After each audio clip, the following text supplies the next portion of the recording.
Dan il-podcast joffri spazju fejn il-mistiedna jesprimu l-ħsieb personali b'mod liberu u responsabbli fuq suġġetti varji, mhux neċessarjament ikun hemm qbil mal-opinjonijiet tal-mistednin. Għalhekk nistiednu lill-udjenza sabiex tevalwa l-argument miġjub u bl-ebda mod ma jsir attakk personali fil-kummenti. Hija l-intenzjoni tal-produtturi li dan il-podcast ikun spazju fejn il-libertà tal-espressjoni tiġi dejjem imħarsa b'responsabbiltà u b'rispett sħiħ.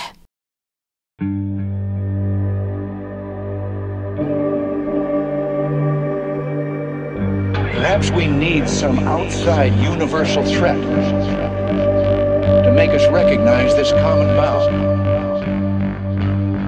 I occasionally think how quickly our differences worldwide would vanish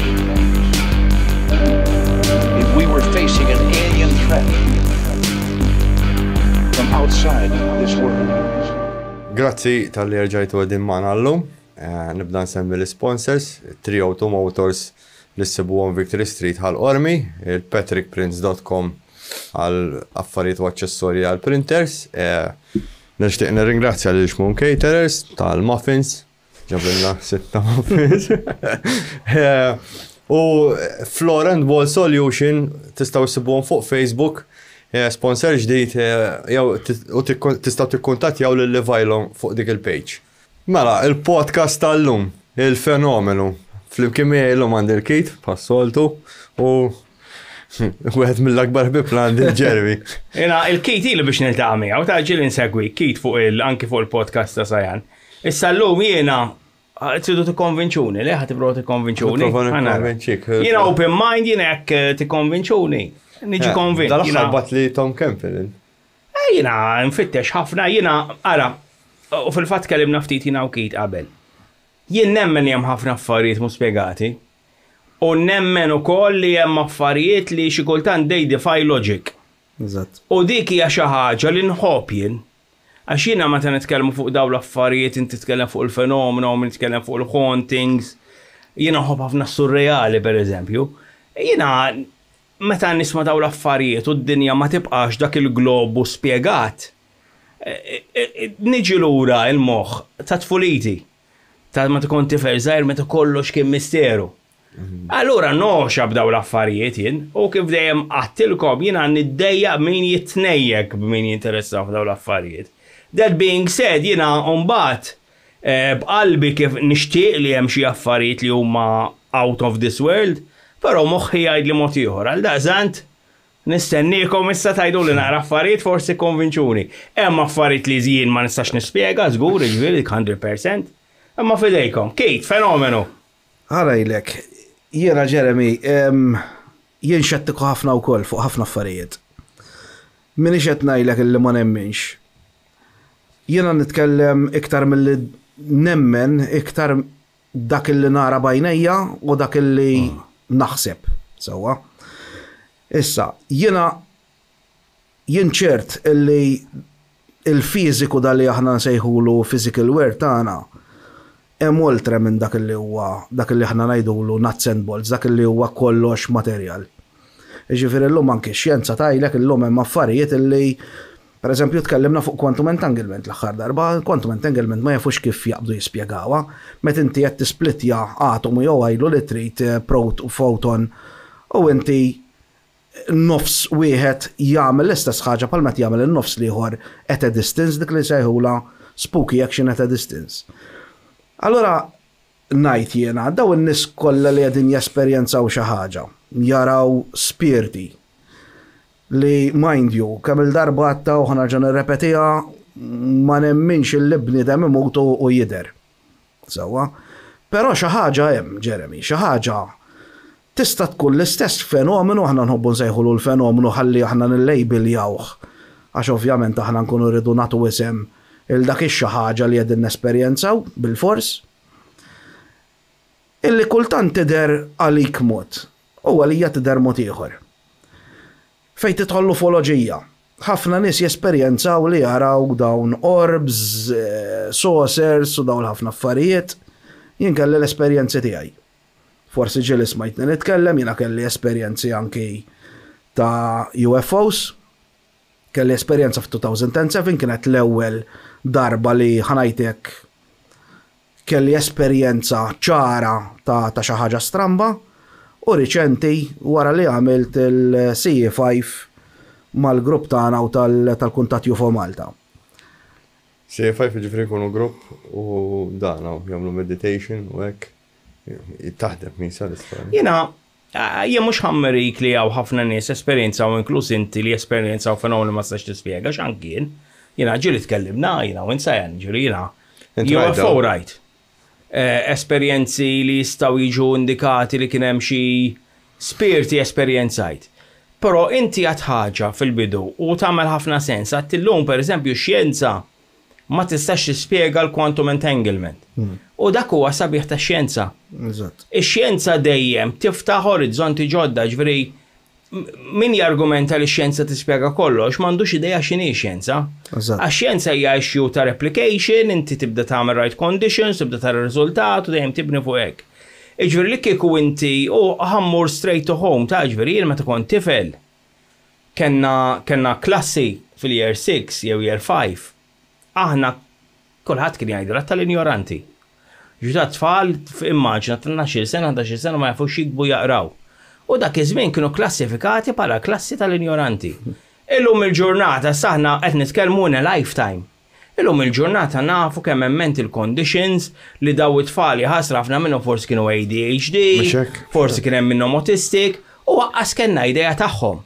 Ġifieri jien fil-waqt li moħħi miftuħ li x-xjenza ħadd tiskopri affarijiet ġodda u aktar ma niskopru aktar ikun hemm affarijiet li ma tistax tispjega, jien ħaġa waħda li nara ħafna hija x-xjenza għandha problema biex tispjega kif jaħdem il-moħħ. Ġifieri jekk hemm xjenza li waħda moderna pjuttost żagħżugħa, però li għadha pjuttost lura hija l-psikjatrija. U jien naħseb li ħafna fenomeni jew ħafna esperjenzi li jkollhom in-nies ikunu l-moħħ qed jilab ċertu tricks. Does that explain everything? Le, żgur li le. Imma bl-istess argument issa ħansaqsi lilek li inti qed titkellem fuq l-esperjenzi paranormali. Intemmen li t-tfal tal-Lourdes raw il-Madonna? Mela, again, ħanarġa' mmur lura għal dak li bdejt ngħid l-ewwel. Hemm fenomenu li ħadd ma jista' jispjegah. Illi lilek jidillek b'mod b'tali mod u l-ħadd ieħor jidillu mod ieħor u ħanajdlek għalfejn. Fil-passat ma kinux jafu jispjegaw x'fenomenu sopranaturali, kienu jsejħulu fairies, kienu jsejħulu gnomes, elves u dawn ħafna affarijiet. Meta d-dinja bdiet tevolvi iktar lejn ir-reliġjonijiet, bdew isemmu l-anġli u d-demoni u jaraw l-Alla u l-Ġesu. Taġġiex, ħanajlek, u mhux biex immerik, imma tagħmel żball int fejn tassumi li l-ħsibijiet inbidlu meta daħlet ir-reliġjon Kattolika jew Kristjana. In-gnomes, fairies u kienu parti integrali minn reliġjonijiet oħra. Kienu parti eżatt. Ġifieri dik hija xi ħaġa li ddejjaqni li jisu aħna anki intax ikkondizzjonati hekk nitkellmu jisu mal-miġġa ta' reliġjonijiet abramiċi jisu kien hemm dimensjoni oħra. Norway pereżempju għad hemm min jemmen fil-gnomes pereżempju. Iceland speċjalment. Ireland ukoll. Iceland. Ġifieri issa ħalli nitrivelizza aktar, għax inti qed tgħidli isma' jista' jkun hemm min jesperjenza fenomenu. U ikun l-istess fenomenu, però inħarsu leh minn wara lenti differenti jiena u inti. Ħa nitrivelizza temmen li Birżebbuġa hemm il-fenomenu ta' Angelik? Nista' nitkellem jien? ħajmeriri da. Le, ara, għandi. Jien meruni, kem tifilħu għandi t-nej stejjer. Ġifiri fuq fil-post hemmhekk fejn t-nej kaċċaturi. Ġifiri, wieħed għalli li rada idwal u li uħor diskrivieri orb daqs ballum ta' tennis. Però ma tix tweġibli. Angelik ta' Angelik ma nemminix. Ħadduruni u għot nej kontra ma nemminix. Jena ma nafx ideja għandek fuq dal-persona. Jena li hija made up story mill-bidu sa' made up story. U kien hemm min gawda minn fuqha, mhux neċessarjament Angelik. Mela jena naqbel miegħek. Però li semmejtlek ta' Angelik, għax inti taqbel miegħi. Jien naf nies li kienu hemm jgħidu l-raw affar u jemnu li dik il-Madonna u jemnu bis-saħħa. U mhux ċwieċ, nies ġifieri b'ċertu pożizzjonijiet ta' ġifieri. Jeremy, the power of the mind. F'hekk qed ngħidu, xejn għaliha. Kultant ħanajdlek. ħan semmilek storja. Qatt ma semmejta fuq il-podcast. Ħan semmilek storja. Tal-mosta? Le. Għaddejt minna jien. Għajtik esklusiva, zaħi. Dik kelli xi kont is-seminarju dak iż-żmien kelli 13, 12. Tiftakru inti Telemike, tiftakru kien Mike Bongiorno. Ejja. Da ġab persuna jipnotizza n-nies. U da kien qal ħan ipnotizza n-nies tas-sala, ġifieri ta' Mike Bongiorno li kellu qdiemu, għal di tippruvaw ix-id-dar. U dan insomma rabtilhom idejhom hekk tu long story short, insomma. Għalissa għal-ħan għamel għal-esperiment, ma sejjaħlux trik. Għal-ħan għamel esperiment, għal-għan nista d-dar. Għal-morru waqbdu. Xaħġa li għandkom id-dar ma taħdimx. Għal-użommu għafidejkom. Jien, li minn dejjem kont iffissat fuq daw l-affarijiet. Dak il-ħin moħħi beda jgħid li x'għandi ma jaħdimx id-dar. Dak iż-żmien, missieri kien għadu kemm xtra li arloġġ ditta jisimha MBO. Ma nafx għadix teżisti, imma arloġġ digital. Dak iż-żmien ġifieri arloġġ digital isu għandek xi Casio probabbli. MBO id-ditta. Alright. U dak kien għadu kemm waqaf jaħdem dal-arloġġ. Tiftakarhom bil-calculator magħhom. Żgur, mela kelli wieħed ukoll. U dal-arloġġ kelli kexxun tal-imbarazz, ftaħtu, battu f'idej, u għallek żommu f'idejk, għallek ħanibat sinjal b'moħħi għal iftħu jdejkom għal ussibu dal-oġġett jaħdem. Da ftaħt idejja jien dal-arloġġ ma ħademlix tajli what's the point mela xettajt. Battu kelli kaxxa ta' żraben mimlija bl-imbarazz xekċejk, u għaddabtu hemmhekk għalaqt il-kexxun u għadd fuck it, ma ħadmitx, għadd ma nemminx bi għadi. Lada fil-ħodu nqom għall-iskola. U nisma ċajm sejra tik, tik, tik, tik, dax il-lostja, u għaraftu l-arloġġ. Niftaħ il-kexxun u nara l-arloġġ 88888. Għatt il-lostja jien. Għafast buttuna, kif għafast buttuna ġiħin insomma, random time. Jien ovvjament, għamil żmien sħabi tal-iskola, niftakar kont immur ngħidilhom da qed jaħdem għax hemm magic u mhux magic. Dan iftakar dan il-persuna kien qal mhux jien qed nagħmlu l-magic, għal il-magic intom ħadamluh, għal jiena ħankun it-trigger. I will trigger you. To cut a long story short, dan l-arloġġ għamel xi xhur jaħdem. U f'daqqa waħda waqaf. Jien missieri kien jaħdem dak iż-żmien kien sejżmen tal-electronics, kamera su hekk. U kien jirranġa l-kameras ukoll. Bekk kif fissat fuq ir-ritratti mela da. Eżatt. Dik parti minn fejn ġejja l-istorja tiegħi. Taħseb kif spiċċejt fil-ħobs. U jien missieri electrician kien u ma nafx imbiddel plakka. U dal-missieri għatlu dat għatlu bdill il-batteri għatlu għafli għatlu l-arloġġ. Fetħu missieri għalli da m'għandekx batteri fih.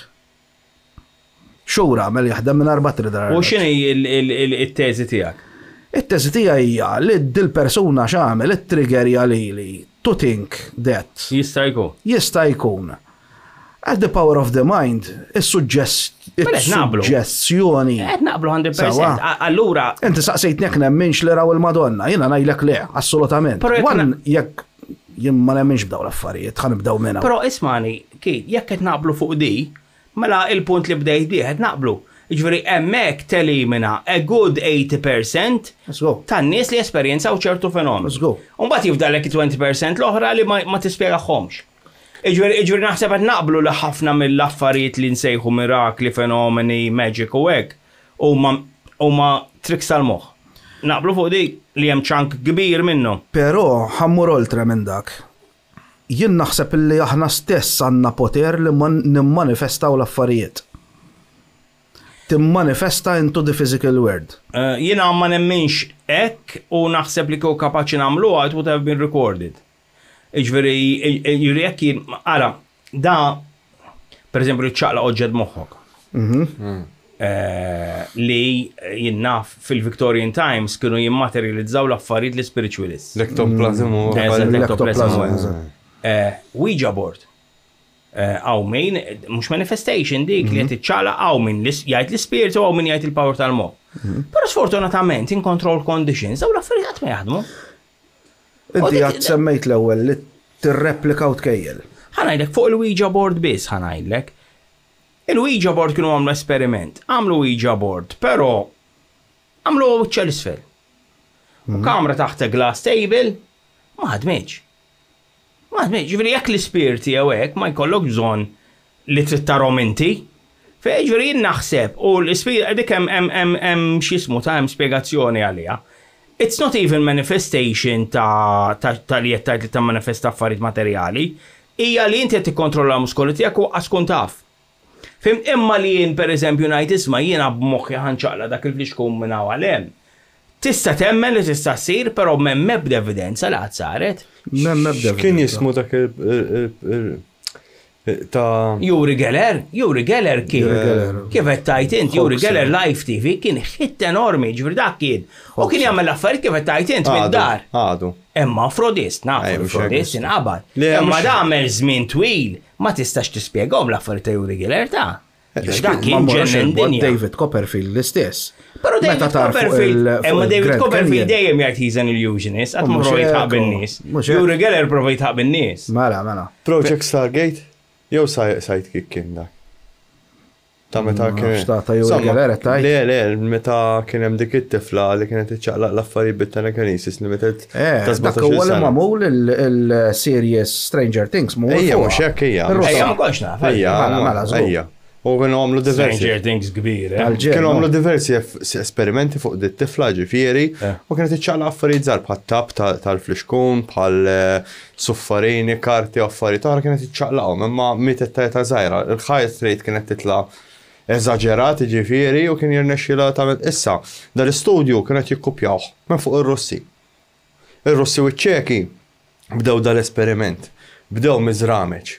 Jiġifieri il-fenka jħalluha fuq il-bajja, joħdu l-żrameġ, iż-żrameġ jitfaħu ġo sabmarin u żrameġ joqogħdu jittorturawhom, joqtluhom u affarijiet oħra li mutax kienu żbir.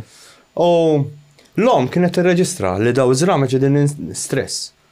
U mbagħad għamlu upgrade. Imma kif tista' inti tkejjel l-istress ta' fenka? Għax at the same time. Exactly the same time. Ma kif tista' x'tagħmel fenka ma tkun stressjata toqgħod tiġi minn hemm għax qed jittorturawha. Nimmaġina li hemm metodi kif tista' tagħmel. Ma jiena daw huma kollha insejħulhom studi.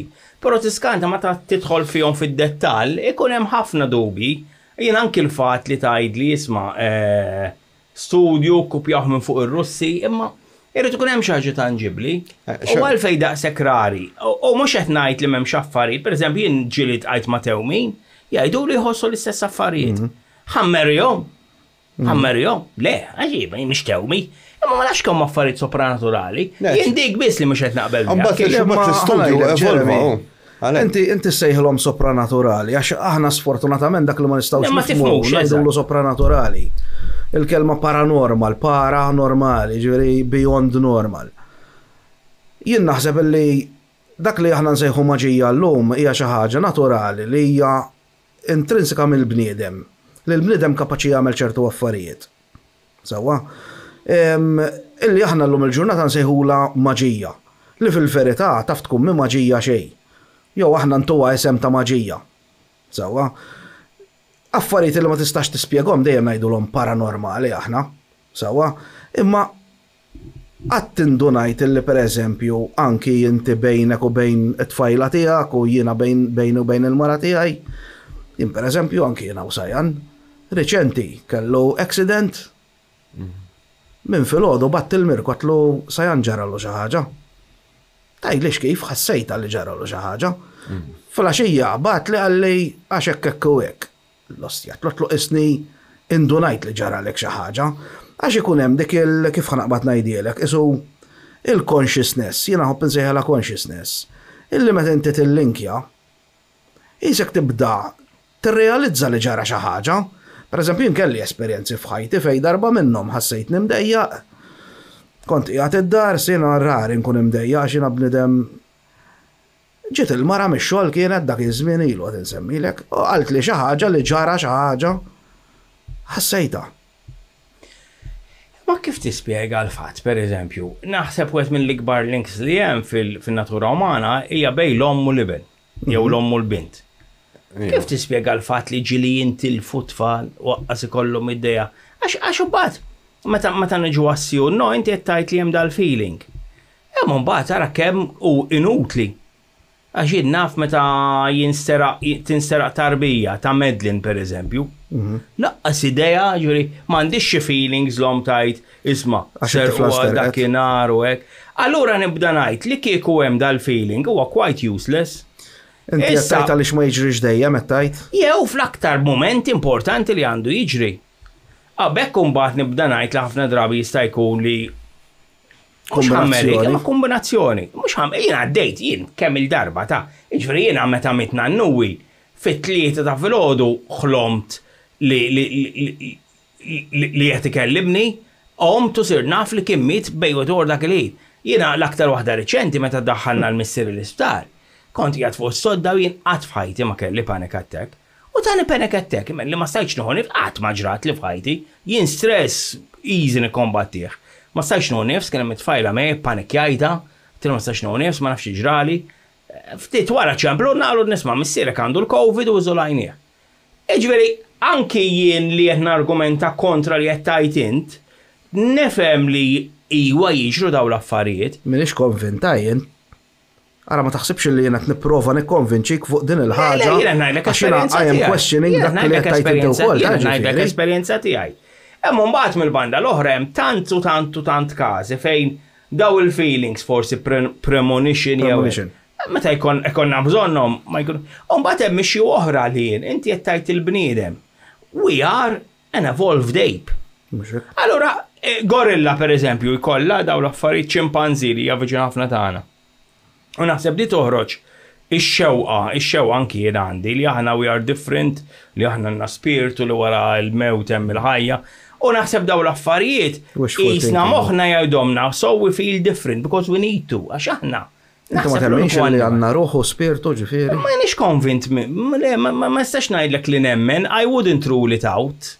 Imma ma nistax ngħid li nemmen li isma' tmut u tmur il-ġenna u tmur l-infern. L-istess ġraw li affarijiet li huma anki ma nafx irrakkontajtix fuq il-podcast ta' sejn, imma kelli affarijiet li daħluni f'dubju kbir. Imma it's quite simple ngħidu mela ruħ, alright, għandna ruħ. Okay.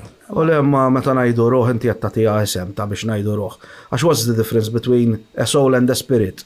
Ora, issa, per eżempju, jekk nabdu fuq ir-ruħ, temmen li kelb għandu ruħ? Jiena nemmen illi kull living being, dax nemmen jiena, għax naħseb jiena, huwa magħmul minn tliet affarijiet. Il-ġisem fiżiku tiegħu li juża ġodden id-dinja, dak li jtieħ il-ħajja li aħna nsejħu la ruħ. Imma mbagħad għandek dak li inti titrevilja bih in the astral world, dak li aħna nsejħu l-astral body u l-spirit. Issa tajli kif taf dawn l-affarijiet. Jena mind you, jena dal-axħar ftit żmien dejt nesperiment anki bl-astral projection. Kważi rnexxieli kemm il-darba, però rnexxiet li darba biss issa. Li jena noħroġ, nara li l-nifsi rieqet, rajt il-mara rieqda, nara l-kamra tas-sodda, dejt nara kollox blu, dejt nara kollox isu glitch. Blu fil-vjola. Blu fil-vjola sejjer jitċaqlaq kollox. Ma tarax kollox definit. Sfortunatament ma nafx ġara li xi ħaġa ħares lejn il-gwarda robban dimera. U rajt xi ħaġa li ma nistax nispjegax rajt għax insejt, ma nistax niftakar għax kienet isa ħolma u rġejt ħalt lura. Però għaddejt minn esperjenza oħra riċenti fejn anke il-concept of time għattielek di. Il-concept of time ġomu ħana namluħ isu konstraktana li inti meta tkun f'dik is-sitwazzjoni taħseb li għaddejt minn 8 sigħat, mentri fil-verità jkunu għaddew minuti biss fir-realtà. Għalfej tabbina marruħ. Ma l-spirtu, r-ruħ hija xi ħaġa oħra. Jew l-spirtu. Jien ir-ruħ naraħ hija spark li jmexxi dan il-ġisem. Mela jien qatt ma kelli esperjenza ta' astral projection. Però għandi trik nagħmilha. Li jien meta nkun fid-dinja bejn l-irqat u dik it-time li tkun riqet, jien moħħi jmur lura għal tfuliti u nagħmilha consciously. U nibda niftakar affarijiet li esperjenzajt meta kont tifel li waking palissa ma niftakarhomx. U tant ikunu reali. Imma ma narix ixxu ta' spiritu, ixxu ta' Bdi xi ħaġa li rnexxielek tidħol fil-memorja u it's almost meta tesperjenza tista' sejħla soprannaturali ma naf li mhijiex. Jew jien naf meta nkun riqed jien ħlomt f'postijiet li ġo moħħi imma dan mhux ħlomt il-bieraħ meta kont tifel da ġifieri hemm ħolm li kelli meta kelli 4 snin 5 snin. Ġo moħħi l-post huwa realissimu. And it's comforting, ġifieri meta naħseb fih dal-post huwa comforting. Imma it's not something li għandha x'taqsam naħseb ma' spiritu jewek. Hija l-moħħ, aħna l-moħħ fih ħafna layers kif tafu. U ibsa nispjega, u I don't want to shoot it down xina li hija veru comforting di. Jena għamilta. Imma li ngħid hija spiritu, pereżempju bniedem ġo koma li huwa mejjed totali u qed iżommu ħajjin il-magni, kapaċi jżommu ħaj il-magni għal 20-10 snin. Imma fej jkun l-ispirtu f'dak il-każ. Taf xi ngħidlek jiġifieri Kieku hemm xi ħaġa oltre minn hekk. X'hemm oltre minn hekk. Dak il-bniedem pereżempju issa nafu li persuni li għandhom il-locked-in, intkom tafu x'in il-locked-in, jekk jien Alla ħares qatt fuq kulħadd ikollu xi accident ikraħ, inti taf tispiċċa f'koma, jew puplisija heavy jew hekk, li inti to all intents and purposes you're a vegetable, inti fuq sodda mqabbad mal-magni, żommok ħajjin bil-magni. Ġismek għandu ruħ imma l-ispirtu. Illum il-ġurnata, sorry, qed ikejlu issja u aktar tiġi tal-biża', brain waves li jgħidu li l-persuna għadu ħaj u għadu hemm ġew, trapped in his own body. Ara kemmi tal-biża', imma li kok il-spirtu ma joħroġ dak dik it-trauma immaġna inti. Ġo ġisem ma tiċċalax, ma sax tikkomunika, qed jitimgħu ġo tube. Assist nista' nimmaġina, sim ma nibżax mill-mewt imma dit werwirni. Għas nista' nimmaġina ħaġa aktar traumatic, imma l-kew kelli spiritu jgħidilha li dak il-ħin joħroġ. Taf xirrid ngħidlek. Fimtek. Dik id-dbatija kollha hawn min għamel 6 snin ta'. U qabel kienu jaħsbu li non-receptive totali, l-lum saru, jisasom ċertu mistoqsijiet u jaraw bidla fil-patterns tal-moħħ, ġifieri xi reaction hemm. Xi connection għatem. U nsiba jibsa ħafna nemmen li l-spiritu li hemm spiritu f'dak il-każ. Inti ġelis smajt bih is-CIA kienu jesperimentaw fuq nies apparti remote viewing. Kien hemm dak li jissejjaħ il-Project Gateway. La ma smajt il-Project Gateway. Mela di bażikament il-Project Gateway bħalissa għaddejjed nagħmel il-Gateway Experience ukoll jien, ġifieri. Daw bażikament huma set ta' tones, set ta' sounds. Illi da bażikament ikollok frekwenza fuq naħa. Binaural beats illum il-tesejħurom, frekwenza fuq naħa u frekwenza per eżempju ktar olja fuq naħa l-oħra. Meta jinaqdu daw iż-żewġ frekwenzi, il-moħħ in-nofs tal-left u n-nofs tal-right jagħmlu syncing, hemisync jgħidula. Li inti jekk tiffoka fuq dik il-frekwenza tan-nofs, inti tkun kapaċi toħroġ minn ġo l-ispirtu tiegħek joħroġ minn ġo l-ġisem. Dan huma koll esperimenti li saru mingħand is-CIA.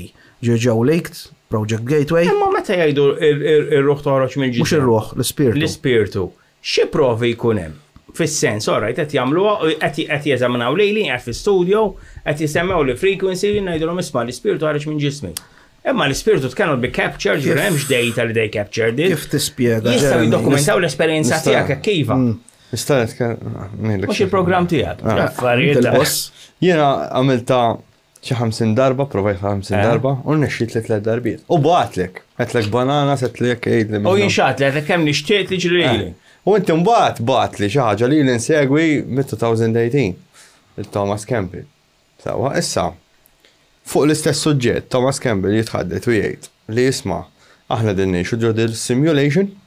Sawa, meta das li kuwet telab Grand Theft Auto, meta jisparawlu hekk weġġaw hekk, imma s-saħna għandna il-properties u l-physics ta' id-dinja. Fimti ġifieri jekk jiena weġġajt, eżatt, jekk jien weġġajt saqajja, ħaneqpa' għamri b'sieqi weġġa.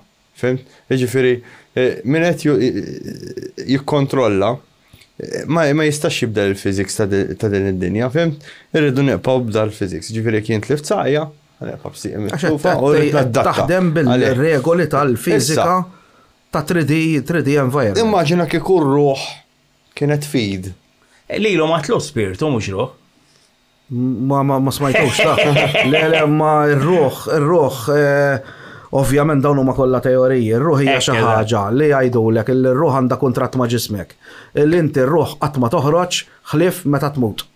Bażikament. Għalhekk għandna l-astral body jgħidulu l-ispirtu, dak li aħna nsejħu l-ispirtu għanajt. Kieku kienet live feed, il-ruħ.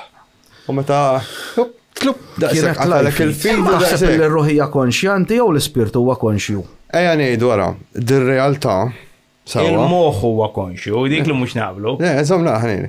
Ir-realtà. Il-moħ hija l-magna li it's containing the consciousness. Jew the spirit għajlu. L-antenna. Ġveri. L-antenna, transceiver. Jordan għandu spiritu. Transceiver, Jordan jaħseb. Immaġin għandek transceiver. Arnita għandha spiritu, ġveri jekk id-dinja simulation. U jgħan għamel simulation li jiena ħanidħol f'Jeremy, u ħana najx a lifetime jisa xi holiday tipo Total Recall ma tiftakru. Tal-bomba dak. Jew Matrix, imma mbagħad Arnita. Min daħal f'Arnita? Għax Arnita taħseb. Parti mis-sistema. Imma Arnita taħseb, ġieli taħseb li hemm xi ħadd minn daw il-beings li jgħid ħa nagħmel holiday ħammur ngħix ġo Ġordin. Jista' jkun li aħna ħolma ta' xi ħadd jew ħolma tiegħek stess. Imma ġo ħolma ma tweġġax hu. Ġo ħolma tweġġa' għalik waqt li qiegħed ġol ħolma l-loġieħ huwa reali. Imma ġo ħolma m'għandekx boundaries loġiċi. Ġifieri ġo ħolma ntir. Ġo ħolma ntir tagħmel li trid ġo. Nista'. Fem, ġifieri, allura bl-istess argument jekk iħolma għalfejn daqshekk bound b'ċertu rules anki rules of physics dejna nitkellmu fuq offert li repetu ruhom replication. Għalfej najxu f'ġenjali replikata u with very tight boundaries. Minti semmejt replication, dija xi ħaġa li xjenzati jħobbu jsemmu ħafna ovvjament, inti tirreplika u tkejjel biex tipprova li dak li qed tgħid huwa verità. Issa kieku hemm xi ħadd ieħor in control. U inti kif tista' tirreplika xi ħaġa meta inti you are relying on a third party. Mela jekk di ħolma għalfej jien ma nistax intir, għalfejn ma tistax ittir jekk ħolma. Because we are bound with physical, with the three-dimensional loss. Ma tibqax ħolma. Ma forsi ħolma ta' xaħat ieħor. Ma jiena l-punt tiegħi huwa jekk ħolma ma jkunx hemm rules, ma jkunx hemm laws that bind us, jekk ħolma. Dejjem nitkellem fuq id-definition ta' ħolma sewwa. Issa forsi simulation dak argument ieħor. Għandek eżempju, inti tħobb talab il-PlayStation. Grand Theft Auto qabel ma stajx tom jekk tom blub bum daqshekk dawk kien il-physics ta' dik il-logħba sewwa. Issa immaġina aħna dal-physics li għandna, dan irridu naħdmu ma nistgħux il-physics ta' simulation li kif għalhekk hija teorija. Għal xi xed tisservi? Mela jiena tinkun anfermakom. Għax jiena ngħidilkom tispjegaw li xi ħaġa. Li ma nistgħux nispjegawa. Ġifieri tinkun naqra anfer meta ngħidilkom. Aħna qatt ma nistgħu nikkonvinċuk lilek. Le eżatt għax maqqas intkom tkun konvinta. Għax aħna jien m'iniex konvint. Ġifieri intkom tewdnu fuq dil-ħaġa. Tewdnu kif newden fuq affarijiet oħrajn. Mhux ħaġa ħażina li tewden, anzi ħaġa sabiħa. Anzi jiena naraħħa Jeremy li inti hija importanti li aħna nibqgħu newdnu. Ekku. Għax inti b'xi mod qed taqqa' jigsaw puzzle. Imma ngħidlek ħaġa kif, jisin fajti batejt ħafna. Ġint li f'tlom ta' 17 sena, missieri miet kif miet, ġifieri bil-COVID. Ġifieri il-ħajja it's not all roses and peaches tiegħi. Imma fl-istess ħin tant jingrat li qed ngħixha. Tant nara xi sabiħa, jiena l-magic tal-ħajja għaddin napprezza kuljum, ġifieri jekk inkun għaddej bil-lejbik li nara gremxula żgħira għaddejja naffaxxina ruħi. Jekk nara l-aħħar darba jien naf kont għaddej u rajt kappara l-fjura kemm ħaġa komuni. Għatma ħaris li l-fjura u ġmil ta' ġifieri ħajja nara veru sabiħa. Jekk il-ħajja hija temmen li hija simulation, ma tħoss li qed toqtli l-magic tal-ħajja. Is-sabiħ li inti sajan teżisti. Li jekk mhux simulation jien xi lost qed nagħmelha. Kif spiċċajtaw ħaq lost, għax dik il-problema. Ma d-dinja kollha kombinazzjoni. Da, għalli xetli, kif. Tlaqqani ma' xabanis del-podcast u hija fucking banana sil-ħaġa. Eżempju, melu xed qajt ma' wieħed ħatlu interview, nsejt li ħatlu l-interview. Għalli għaw, reġbin għatlu segwini, għalla mpaftakart para. Ġiftat kemm qed nintaqa' ma' nies. Ma inti tagħmel xi ħaġa li xtaq tagħmel. Ma xtax Jeremy, jiena sajan dejjem ngħidlu li xejn ma jiġri ta' xejn. Jien nemmena dik li xejn ma jiġri ta' xejn. Ma I don't like that theory, jien ma toġobniex, ġifieri kieku inti ludi fin-1935. Toġbok di teorija. Li jiena sejjer ġol kamp ta' konċentrament għax hemm raġuni warajha. Egoistikament. Ma toġobniex, ġifieri jiena Issa jista' jkun li intkom fitxu teoriji li forsi jiena teoriji li ma jogħġbunix nafet inkun escapist, ma Ekku, għax dak li ma ħanajtek ma japplikax għal dik tiegħek. Inti just you move it away. Mhux neċessarjament. I still research u xorta inqis il-possibilità nipprova mhux dejjem jirnexxi li nżomma open mind fuq kollox. Imma li hemm simulation u anki f'dak li xi wara kemm inġusta min qiegħed ikun simulation f'kamp ta' konċentrament. Ma mmorrux il-bot, immorru dawk li timutu bil-ġuħ. Għal xi qiegħda dis-simulazzjoni. That's not a simulation, għax qed imutu part of the bil-ġuħ. purpose. Qed imutu bil-ġuħ in-nies għax aħna fl-aħħar mill-aħħar bqajna annimali u aħna niġġieldu għall-riżorsi. U li kieku aħna ħarġet statistika, u ma rridx nidħollok f'politika da. Imma ma nafx kemm għandhom xi 60 billion Maltin, hemm xi 5% tal-Maltin bejniethom billions. Flus qed tgħid. That's unjust. Dik mhux għax u mbagħad fl-istess ħin Ma narax unjust tajjeb. Ja għalfejn le. Le ma narax unjust. Għalfejn. Jien tafx nara unjust, jien nara unjust illi jiena rrid inħallas 16 u nimxi eżatt mal-liġi u kollox bleżatt. U jkun hemm xi ħadd illi bil-korruzzjoni u bil-ħaxi isir miljonarju ħanajlek min għandu l-biljuni kollha bil-ħaxi. Ma nħobbx ngħidu. Ma jistax komoti. U li żgur u l-istatistika min għandu l-biljuni żgur ma jħallas 16 rata li tħallas int. Ġifieri aħna nintaxxaw is-sejn soċjalisti, però kun nintaxxaw il min għandu l-flus veru, da titkellem magħhom il-businessmen ta' kollha. Tarom kontijiet eluf ma jħallsuhomx. Jiena kontra l-anarkizmu dawn l-affarijiet. Issa, il-punt tiegħi huwa li intkom semmejtu il-ġuħ għax parti minn simulation, le għaw il-ġuħ fid-dinja għax hawn min jħordja r-riżorsi għalih. U suppost cooperative species. Ġifieri aħna evolvejna għax aħna għax bniedem waħdu kubaqa waħdu kuba għandna xadini għax kienet ikonna l-ewwel il-jum. Però still nemmen li għandu jkun hemm il-ġerarkija taf kollox. Ġerarkija fl-imsens, ġifieri ċertu affarijiet, pereżempju jiena għaliex ma kontx kapaċi nqum filgħodu u ngħid ħanib l-imperu jiena bħalma mill-miljonarju li jeżisti. U x'bena imperju miljonarju? Għax inti la rules differenti kid. Int ma tilef l-istess rules tal-miljonarju. Maliex għaliex jiena iddeċidejt bil-free will tiegħi li nilab with these rules tiegħi. Li inti rules qegħdin hemmhekk ġew aħna ir-rules li għandna u ara mela jien nammira ħafna dak il-bniedem li mix-xejn sar sinjur. Għalhekk qed ngħidlek. Imma kemm ħafna minnhom jien. Kemm? Naf ħafna. Li għandhom il-miljuni u biljuni. Naf ħafna minnhom. Il-maġġoranza tan-nies li għandhom il-flus u dejjem statistiċi ta' ġejjin minn familji minn backgrounds li għandhom il-flus. Iġifieri, ħanajdlek, ħansemmilek ċuċata li tissir Malta.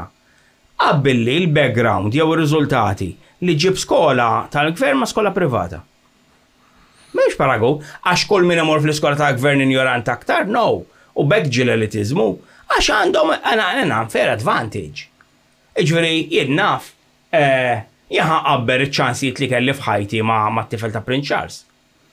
Le, all right. Jew Elon Musk issa qed inġibuh xi ġenju. Elon Musk weret il-biljuni u ma nafx kemm tilef minnu. Ara, jien rajtek tikkummenta, naf naqbes fuq xi ħaġa, rajtek tikkummenta fuq Facebook, għandek fuq dik il-boxer mara illi għax għandha testosteron għali. Laqqas nafu dik, laqqas dik ma ħarġet. Dik hija mara. Dik manki li għandha testosteron għoli hija suppożizzjoni. Issa. Għax l-internal l-IBO li qalet l-iskandlu kollu li kienet ibbenjata, laqqas qatt ma qalu sabu fit-test, nara. Kien hemm minħada kontrija. Ġifieri kieku jiena kont twil u kont u kont u ħammun nilab il-basketball u inti fik daqshekk. Tellajt ritratt il-biera ta' waħda 5 piedi kontra waħda 7 piedi. Fimt, jekk jiena muskulat, jekk jiena minn il-body frame tiegħi huwa kbir u tqil. Sawa u inti isek sigaret, u ġejna niġġieldu, mhux inti tħalt għal-competition, minn qallek tidħol għal-competition u jiena ikbar minnek u tajtek xaba u ħassar. Inti brejt li bl-inġustizzja, u batat li ba nemmen fil-ġerarkija. Nemmen li għandu jkun hemm ġerarkija. Nemmen, mela jien ma nemmenx fi quality. Jien ma nemmenx fi quality, jien nemmen f'equity. All right. Fimt, issa, jekk inti għandek persuna li għandu l-flus, għalfejn ma jilabx l-istess rules tagħna. Għalfejn inti ma taqatalek il-paga tmur u ssib li qatalek il-flus u da kollha jaf meta jħallas. That's not fair. Jew jien naf u aħna naħseb uritna s-sistema feudali għadha teżisti fis-soċjetà tal-lum. And that's not semmejt il-ġerarkija. Ġifieri inti l-imperaturi Romani li ħafna minnhom kienu mġienen fl-aħħar għax ikunu wirtu t-titlu tagħhom taħseb li kienet tajba. Imma ħansemmilek każ ieħor. Jien nagħmel ħajti naħdem biex ikolli flus biex naffordja dar. Pal dawk tawdex. Il-Knisja biegħet ir-rights tal-art lil kumpaniji oħra u di jissettajt isma' dak il-postijiet mhux tagħkom innevakwaw. Iżda fair. Ġifieri inti x'nuqqas għamilt meta xtrajt għamlek ir-riċerka għal kollox orraj xtrajt dik id-dar u llum qed tiffaċċja eviction. It's not fair. L-istess par regoli kif huma fejn jidħol nerġa' ngħid it-taxxi Malta, they're not fair. U jien ma nemmenx li ħafna nies minn daw li tarhom kollha bil-flus u hekk, jiena jekk bniedem kif qed tajt int u naqblu fuq di. B'xogħlu, bil-innovatizmu ta' moħħu, bil-isir senjur, kan biriklu kull one cent. Imma jien tiġi jien naf. Jiena twilit u ewrit 300 miljun. Naħseb għandu daqsxejn vantaġġ fuqi. Li ħadam għalih missieru u irithom hu. Tajjeb ukoll. Laqqas dik, hemm mbagħad li daw tarhom meta jiġu biex iħarsu t-taxxa u hekk. Taf kemm hemm miljuni Malta taxxi mhux imħallsin. Dik nara unfair, Jeremy, jien nara unfair. They make the rules. Senjur, sfortunatament they make the rules. L-sfortunatament ta' nies illi saru senjuri bil-ħaxi. Emmek le, emmek you're not playing with the same rules. Mhux neċessarjament bil-ħaxi. Għax jiena kelli, pereżempju jien, qatt ma nista' nifhem. Mela jien li bniedem senjur u bniedem ieħor mhux daqshekk senjur imma kellhom l-istess starting point. Inħares with admiration lej is-senjur. Inti għamilt il-choices tiegħek, jien għamilt tiegħi. Jien bl-istess argument, tifel ta' 5 snin u tifel ta' 5 snin ieħor. Għalfejn wet għandu jkollu aċċess għal edukazzjoni aħjar mill ieħor, jew għal healthcare aħjar minn ieħor. Għalfejn xiex blim. It's not fair, issa life's not fair, tista' argumentali, imma jiena bekk nemmen anki fejn tidħol riżorsi, jien ma nemmenx li għandek kollok 10 minn nies jaħtfulek ir-riżorsi tad-dinja kollha, għax inti ma nafx kemm hemm biljonarji fid-dinja u jikkontrollaw daw ir-riżorsi u jħassru daw il-flus kollha biex imbagħad joqogħdu jonfqu nofshom biex jipproteġġu lilhom innifshom mill-kumplament tan-nies. Jew ixxolok xi number plate 4 miljuni, 5 miljuni fis-Saudi. Ma nifhimix di. Dubai. Ma insomma dawar nara suġġett. Hija il-construct illi bena l-bniedem fis-soċjetà. Sek għalhekk nemmen mhux simulation. Għalhekk nemmen mhux simulation għax aħna bnejna d-dinja li jtnajxu fija, bil-inġustizji kollha tagħha, bil-moħrijiet what if is a simulation. I subscribe li dik it-teorija hemm min jara reali. Imma u di dejjem il-problema li jkolli ma' sajja, meta nitkellmu fuq l-idejat tiegħek, jew l-idejat tiegħek, jew l-idejat tiegħi, li jkunu msejsa fuq teorija. And that is very unfair on you guys. Ma xfadlinna, Jeremy, xfadlinna. Le, sabiħ li hemm studio li tisir Jeremy. Hemm ħafna studi, ħafna. Jim Gates. Kollox jibda b'teorija. Kollox jibda. Jafni ġo 20 sena oħra u dejjem ngħidilek di. U tgħidlek tara kif ma kienx teorija kelli raġun. Ħanajlek Jeremy, daqs 6 snin ilu. Ħanaqbes fuq l-ufoloġija xi hija t-tema l-iktar ħanajtek li nifhem fiha. Daqs 5-6 snin ilu sa qabel 2017. Kont titkellem fuq l-ufoloġija kunu jitqobik. 6 snin ilu iva, però tiskant qed grafik. Ikun hemm żmien fejn jistja kulħadd u tkun ħaġa komuni, kulħadd jitkellem, tkun studjat mbagħad terġa' tinżel, tiċċa ridikola palissa, speċjalment wara dak ġaraw fis-Senat Amerikan. Għalhekk. Ġifieri iva jiena. Imma l-istess ufoloġi nemmen li nies jaraw affarijiet li huma sopranaturali jew ma se Inti x'taħseb mhux x'temmen, x'taħseb illi huma pereżempju. Jien naħseb li huma terrestrial. Terrestrial. Mhux extraterrestrial. Jien naħseb li huma terrestrial. Jien naħseb li jew huma xi prototypes li ma stawx nispjegaw. That is my least. Tal-bniedem qed tajt? Eżatt, that is my least. Tajt illi huma ngħid li jista' jkun hija parti mill-possibilità. Jew miżmin ir-Romani. U nemmen li jista' jkun li hemm affarijiet li huma prototypes. Per eżempju, meta kienu għamlu żmien fis-70s kulħadd jara li huwa UFOs triangular. Illum nafu x'kienu probabbli kienu l-stealth bombers. Le, Fimt? Ma domx jidru. le għadhom jidru. U l-triangular naqsu ħafna. Le għadhom jidru ħafna, Imma anzi. imma ejja nagħmlu naqblu li jista' jkun li kien hemm ħafna sightings li kienu stealth bombers per eżempju. 100%. Mela ejja naqblu fuq dik. Allura flying sheets tar-Romani. Però Ilhom s-saġġerja ir-Romani? ta' Romani, però mbagħad mill-banda l-oħra nemmen li jista' jkun li huma terrestrial li huma jew minn taħt il-baħar jew minn taħt l-art. Imma meta tajt terrestri, le tajt prodott tal-bniedem, Mhux neċessarjament. mela ta' min? Jista' jkun li hemm ċiviltajiet moħbija sa di teorija totalment Kriptoterrestri. m'hemm xejn Breakaway frost civilization, xjentifiku. palmetlek. Imma per eżempju jien naf il-USOs ftit nitkellmu fuqhom nies. Fejn hemm anki videos right u jew kien hemm multiple Meta witnesses. nitkellmu fuq USO, se nitkellmu fuq l-istess ħaġa. Imma jaraw għatila Għax huma mill-baħar. transmedium. Inti ma tara tira mill-baħar, mela jien nara UFO fis-sema u ma nafx minn fejn ġejja di. Allura ngħid ġejja minn pjaneti Mill oħra. pjaneti oħra. Bħalma konna Kien ngħidu ġejja qabel. minn taħt il-baħar. It's the same. Ġuri, nemmen f'dik il-possibilità li jista' jkun ġej minn taħt il-baħar u jekk tħares lejn leġendi oħra, issa nafu li l-Hollow Earth theory mhijiex reali, imma cavern systems skoprejna enormi kemm il-darba. U jekk inti tqabbel pereżempju leġendi li għandu l-bniedem u li huma komuni bejn mitoloġija oħra, pereżempju l-ġganti pereżempju. Ġganti. Jew il-pygmies, pereżempju ċertu tip ta' pygmies. Huma jew draguni u kunu ġo kulturi differenti u tiskanta kemm ikunu simili. Hemm ħafna teoriji jew mitoloġija ta' nies li kienu jgħixu fl-erin u ma nafux bihom. U mhux ħaġa daqshekk farfetch ta' meta nitkellem fuq speċi li forsi ma nafux x'inhi.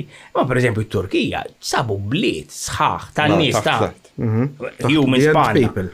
Taħt l-artu. Solari, xi Ċiviltà sħiħa bil-farms Ma kienet morrux il-bot manna Maltanna wkoll. il-hypogeum, mhux hekk. Imma mhux daqshekk dak il-kobor. Dak xi jgħidu lilna ta' ma. Però ara hypogeum. Ara kemm domna ma skoprejnieh. Issa kif X'għamel ruf ta' snin moħbi, għas konna nafu bih. Kissa kieku 75,000 sena ilu ġirat katastrofi fid-dinja. U l-bniedem infiret kif breakaway Mhux civilization. li nfer, per eżempju, nemmen li għandna ħafna history minn sija. Imma Fil-mija, tnejxu. Inċert B'amnezija, minna. u aħna. jiena għalija jew aħjar minn l-informazzjoni li ġbart jien minn barra. Huma aħna mill-passat. U kienu avvanzati għall-ostja. Ma jista' Let jkun naraw teorija. issa, let naraw issa. Huma f'dalijiet. Remnants. Eżatt, Ara, f'dalijiet. li minn tajt li ċiviltà. UFOs huma ġejd minn taħt il-bahar, jew minn taħt l-art, jew mill-passat, jew mill-futur. They are not less or more fanciful mill-li tajt li ġej minn pjaneti Mill-ispazju. oħra. Ġiri huma l-istess. Kważi iktar hija plawsibbli Mhux hekk. li ġej minn pjaneta oħra sarħilu d-distanza. Imma what is time and what is space, what is distance. Sawax fil-verità aħna nqogħdu nitkellmu fuq il-ħin kif nikkalkulaw aħna, ma fil-verità l-ħin ġienu. Jien naħseb. Sa human construct ukoll. X'ismu dak l-antropologu li qal li huwa dak l-intervista Ross Coulthard u Jesse Michael. Dr. Michael Masters. Dak hemm da insomma studja u Għamlu paper issa, ħareġ bil-konklużjoni li chances Mhux konklużjoni, teoriji. teorije Ħareġ b'5 teoriji, kompli. li hemm 4% chance li l-ħajja tevolvi u tkun bipedal bħalna u li l-moħħ ikun fuq lajnejn. Huwa 4% biss. Ħafna kreaturi li huma bipedal u Mhux hekk. Le, imma T-Rex mhux bipedal kien. imma le, ħanni spjegalek. Jiġifieri Fajtek bdi. il-moħħ Mhux hekk, ikun sawa, sawa. fuq lajnejn kif jettana, sawa, u jkun bipedal. Fimt? Jiġifieri u bil-idejn il-forma tal-bniedem. U hemm 4% biss ċans. Imma li- sajja, dan. L-istorja tur id-dinja ħafna differenti minn hekk. L-ostrich bipedal. Mhux hekk. Ija, le, mhix tifhimni inti, jiġifieri biex tevolvi, kif biex evolvejna sassa, kif wasalna saw sissa aħna, iċ-chances huma ta' 4% biss. Jiena ma nafx minn fejn ġab il-4%, ma nafx minn fejn vinta. Li naqbel miegħek forsi biex forsi nilabru ftit ma li qed tajt.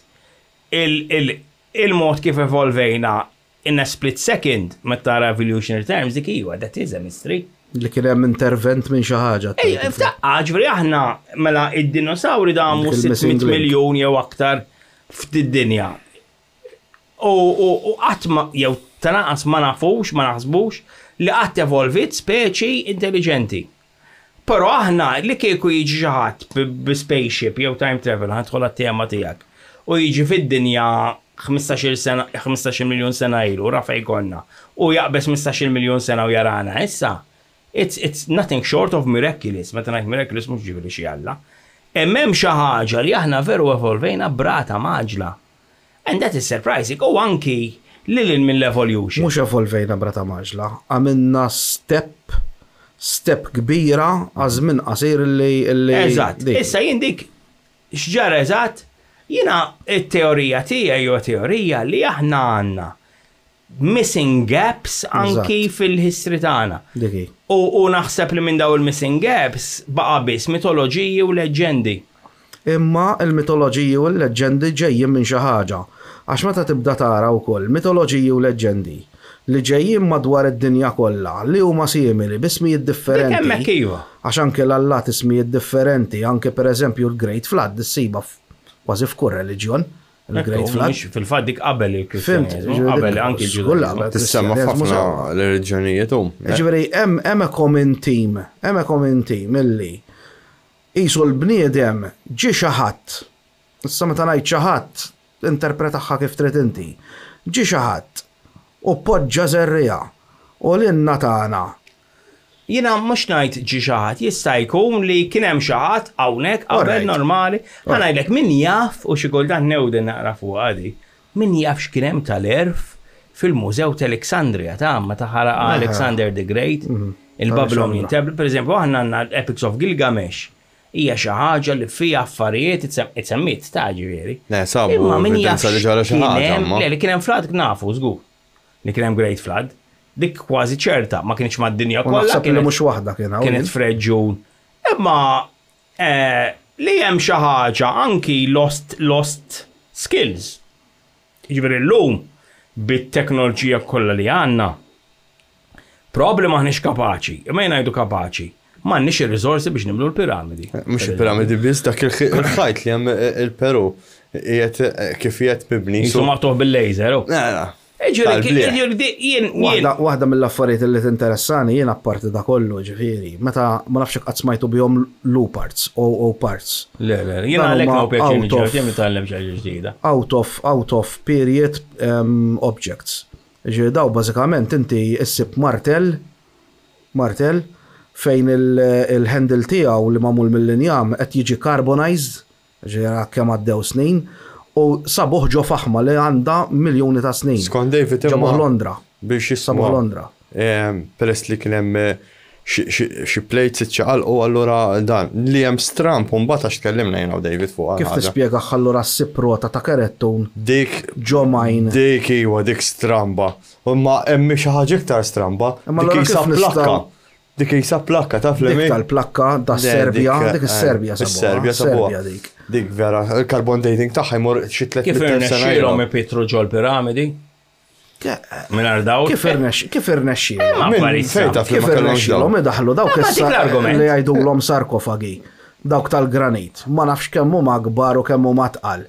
Għallek ma nafx kemm ta' xi 80 tunnellata l-wieħed. Kif għaddewhom minn ġo dawk il-kuraturi? Issa, mind you, jiena wieħed minn dawk li ma nemminx u ħanajda ċara u kristall.